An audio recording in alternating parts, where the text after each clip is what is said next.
亲爱的弟兄姐妹，早安！今天是9月1日了。今天我们要读的圣经是彼得后书3章10到18节。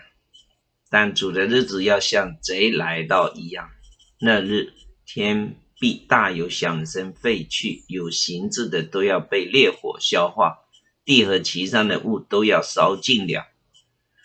这一切既然都要如此消化，你们为人该当怎样圣洁，怎样敬虔，切切仰望神的日子来到。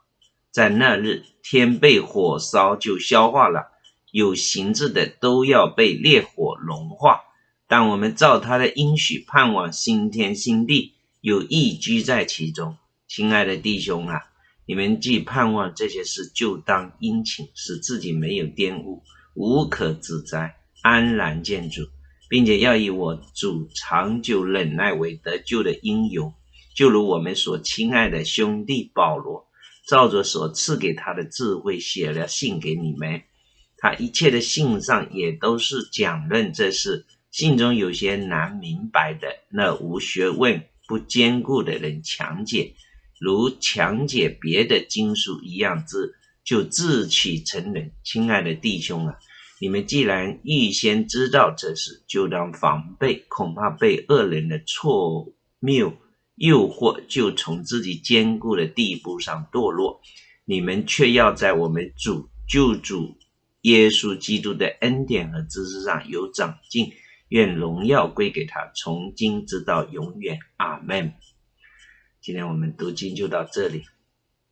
今天我们要接着彼得后书3章14节来分享神的话。亲爱的弟兄啊，你们既盼望这些事，就当殷勤，使自己没有玷污，无可指责，安然见主。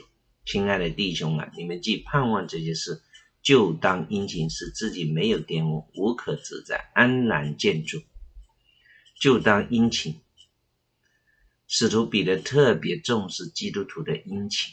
使徒彼得讲说，我们要分外的殷勤，然后又说更加的殷勤，这里又说就当殷勤。求主怜悯我，让我不要懒惰，也求主加添力量给我，让我可以更加的殷勤，分外的殷勤服侍主，服侍人。在这疫情期间，更多的读经祷告，也能够充分的使用主给我的时间。另外就是追求圣洁，使自己没有玷污，无可指责，安然见主。在主里追求良心无亏。约翰一书说，在主里的人就可以坦然。你们要住在主里面，这样他若显现，我们就可以坦然无惧。当他来的时候，在他面前也不至于羞愧。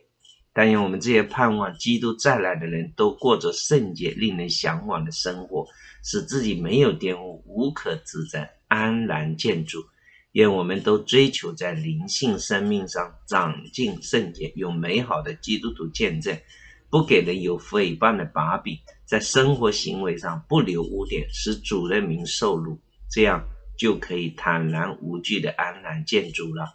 但愿我们不因基督还未回来就闲懒，而是在主再来的热切盼望中好好生活，过好每一天。阿们。